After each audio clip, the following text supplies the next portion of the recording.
Indian cinema की शुरुआत अभी कुछ पिछले 10-15 सालों में ही नहीं हुई है, ये पिछले 80 सालों से लोगों के दिलों में राज करते आ रहा है। और आज हम जानेंगे इंडियन सिनेमा की आज तक की हिस्ट्री की हाइलाइट्स के बारे में, और कितने सुपरस्टार्स आए और कितने सुपरस्टार्स गए ये भी जानने वाले हैं हम।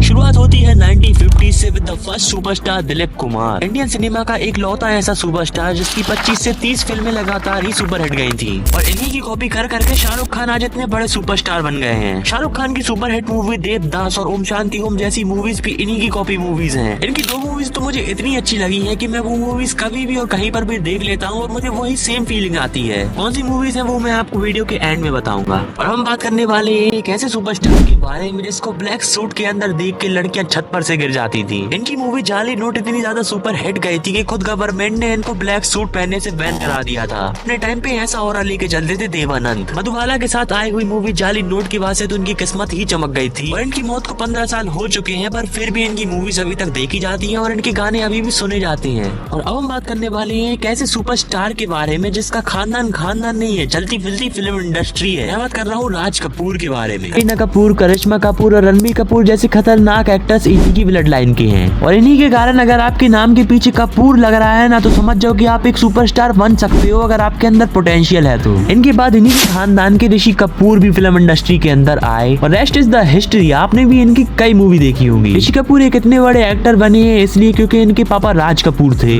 राज कपूर के ही कारण रणबीर कपूर जैसे बड़े बड़े एक्टर्स आए हैं इंडियन सिनेमा में। और हम बात करने वाले हैं एक ऐसे लेजेंडरी सुपरस्टार के बारे में जो अपनी पार्किंग लॉट में अपनी कार भी खड़ी नहीं कर पाता था, क्योंकि जहाँ पर भी इसकी कार खड़ी हो जाती थी वहीं पर लड़कियां अपनी लिपस्टिक से उसकी कार को रंग देती थी। इतने बड़े लेवल का स्टारडम कमाया था राजेश खन्ना ने। और इनके ऐसे 10-20 सॉन्ग है जिनको आज भी सुना जाता है इनके मरने के बाद भी। और आज भी क्या, मुझे तो नहीं लगता कि इन गानों के बिना दुनिया रह सकती है। तो चलो ये तो बात हो गई राजेश खन्ना की। अब हम बात करने वाले हैं एंग्री यंग मैन के बारे में। अमिताभ बच्चन की लाइफ बहुत ही ज्यादा ऊपर नीची रही है। कभी कभी ये बहुत ही बड़े सुपरस्टार रहते थे और कभी कभी यही बैंकरप्ट हो जाते थे। अमिताभ बच्चन ने दीवार और शोले जैसी खतरनाक लेजेंडरी मूवीज भी हमारे इंडियन सिनेमा को दी है। और लोग तो ये भी कहते हैं कि शोले अब तक की बेस्ट मूवी है इंडियन सिनेमा की। और इस बात से मैं भी एग्री करता हूँ। अमिताभ बच्चन पिछले 50 सालों से मूवीज बनाते आ रहे हैं और अब तक भी हार नहीं मान रहे हैं। और मुझे तो नहीं लगता कि ये हार मानेंगे जब तक है इनमें जान। और हम बात करने वाले हैं इंडियन सिनेमा हिस्ट्री के एक ऐसे सुपरस्टार के बारे में जो कि शाहरुख खान से पहले इंडिया का रिचेस्ट सुपरस्टार था। मैं बात कर रहा हूँ 2.5 किलो के हाथ वाले सनी देओल की। आपने भी सनी देओल की बॉर्डर और गदर जैसी सुपर हिट मूवीज तो देखी ही होंगी। ये मूवीज मैंने भी देखी है और सिर्फ अकेले नहीं पूरी फैमिली के साथ देखकर एंजॉय भी किया है। इंडियन सिनेमा की हिस्ट्री में सनी देओल का भी बहुत बड़ा हाथ है। और इंडियन सिनेमा के सबसे बड़े सुपरस्टार शाहरुख खान के बारे में तो मुझे आपको बताने की कोई जरूरत है नहीं है। इस इंसान की फेम को तो आपने अपनी आंखों के सामने ही देखा होगा। अभी भी ये इंसान रुक नहीं रहा है और इस इंसान का कहना है कि I am the last of the stars. और इस बात से मैं एग्री नहीं करता हूँ, क्योंकि अभी ऋतिक रोशन, रणबीर कपूर और विक्की कौशल जैसे एक्टर्स जिंदा हैं। इंडियन सिनेमा अभी तक खत्म नहीं हुआ है और नहीं होगा जब तक लोग सिनेमा को देखना बंद नहीं कर देते। और मुझे तो नहीं लगता कि अपने यहाँ के लोग मूवीज के बिना काम चला सकते हैं। तो चलिए अब हम बात करने वाले हैं अपने इंडियन सिनेमा की स्टार्टिंग के बारे में। इंडियन सिनेमा की शुरुआत हुई थी 1933 में with the movie of Harishchandra. Indian cinema की पहली मूवी बनाई गई थी राजा हरिश्चंद्र के ऊपर। और अगर आपको मूवी देखनी है तो ये मूवी आपके लिए यूट्यूब पर भी मिल जाएगी। और मैंने भी ये मूवी देख रखी है और ये मूवी उतनी भी कुछ खास है नहीं है, पर ये तो फैक्ट है कि ये पहली मूवी है जो इंडिया के अंदर बनाई गई थी, यानी कि ये इंडियन सिनेमा की सबसे पहली मूवी है। और इसको आप बॉलीवुड की पहली मूवी नहीं कह सकते हो, क्योंकि बॉलीवुड का नाम पड़ा था बॉम्बे से। और बॉम्बे यानी कि मुंबई में जो पहली मूवी बनाई गई थी उसकी कोई इन्फॉर्मेशन अभी तक है नहीं है हमारे पास। तो चलिए ये थी हमारी पूरी वीडियो। और मैंने आपको वीडियो की शुरुआत में कहा था कि मैं आपको 2 मूवीज के बारे में बताऊंगा। वो मूवीज है तराना और बाबुल। ये दोनों मूवीज आपको बिल्कुल फ्री में मिल जाएगी यूट्यूब के ही अंदर, इसलिए जाओ और एंजॉय करो। और पहले मेरी वीडियो को लाइक करके चैनल को सब्सक्राइब जरूर कर देना।